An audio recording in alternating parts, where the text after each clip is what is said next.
Joe Hockey, thank you very much for your time. The Treasurer says he's putting economics and the economy above his own political pain and political prospects. It's Christmas. Where's your compassion? I have no compassion for Wayne Swan. Kieran, I'm normally a very compassionate person, but Julia Gillard and Wayne Swan on more than 200 occasions, without any qualification, said, we will deliver this surplus. It's in the best interest of the Australian people. If we meander back to surplus, it'll hurt pensioners, it'll hurt workers. They said the best way to address cost of living is to get back to surplus in 2012-13.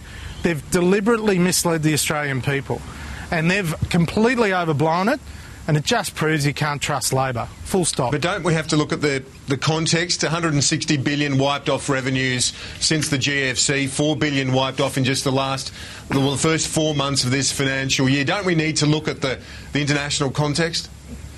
Well, you know what, Kieran? Tax revenue this year is 6% higher than last year, and it's 12% higher than the year before. So when Labor says they're running out of money, the problem is they're running out of your money. Now, Kieran, I'd imagine you pay tax.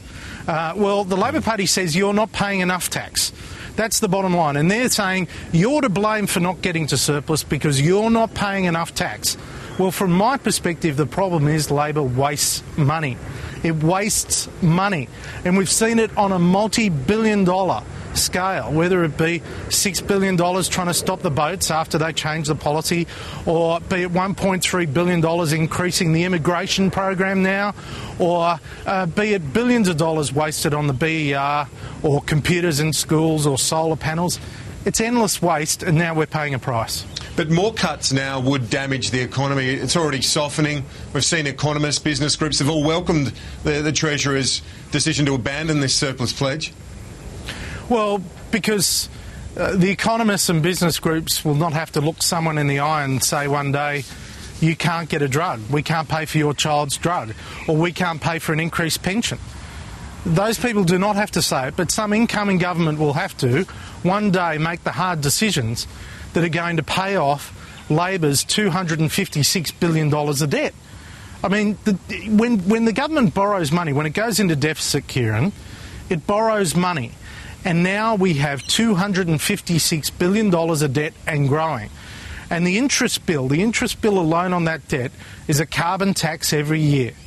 And Labor is leaving that to the next government and the government after that to have to pay it back.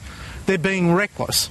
And it just goes to show you can't trust them. You just can't trust them at their word. But don't you think it would be beneficial to the economic debate and the political debate in this country if we moved beyond the simplistic notion of surpluses good, deficits bad? Because it's not always the case. That's why Tony Abbott and I have a 4-point plan. Our 4-point plan, which we have talked about for more than a year now. Number 1, live within your means. Get rid of the waste. Number 2, get rid of the carbon tax and the mining tax. Number 3, deliver your 6-point plan to improve productivity. And number 4, have real engagement with the Asian region that is based on trust and mutual respect, not on cutting off food supplies overnight like the government did in relation to live cattle exports, or trying to build detention centres in another country without asking their permission. I mean, we can build a more prosperous Australia. The problem is this government has no economic plan, Kieran. It's got no economic plan. And its economic credibility was solely based on getting the budget to surplus this year.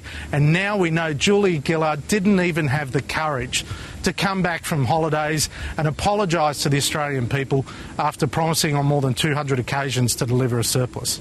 Finally, I know you've committed, you've said repeatedly you're committed to surpluses, but can you guarantee there'll be any surpluses delivered in your first term? I know you've said you'll aim for each year, but it depends on the numbers. Can you guarantee, though, that there'll be any in your first term? You see, Kieran, this is the difference between Wayne Swan and myself, or Julia Gillard and Tony Abbott. We're not going to make promises that we cannot keep. And therefore, if we don't know what the books look like, and the books haven't closed, then how could we possibly make those sort of commitments? I mean, Wayne Swan knows what the books are like, but he won't tell Australian people. He won't say it now. He should come clean. tell the Australian people exactly what the books are like. But you're asking me to speculate. I will not speculate. I will not make reckless promises. I will not do what Labor does and make promises I cannot keep. Joe Hockey, hopefully there's no apocalypse. If there isn't, Merry Christmas to you and the family. Well, if there is an apocalypse, I'll be proven right. Labor will never deliver a surplus. Merry Christmas, Kieran. All the best. All the best.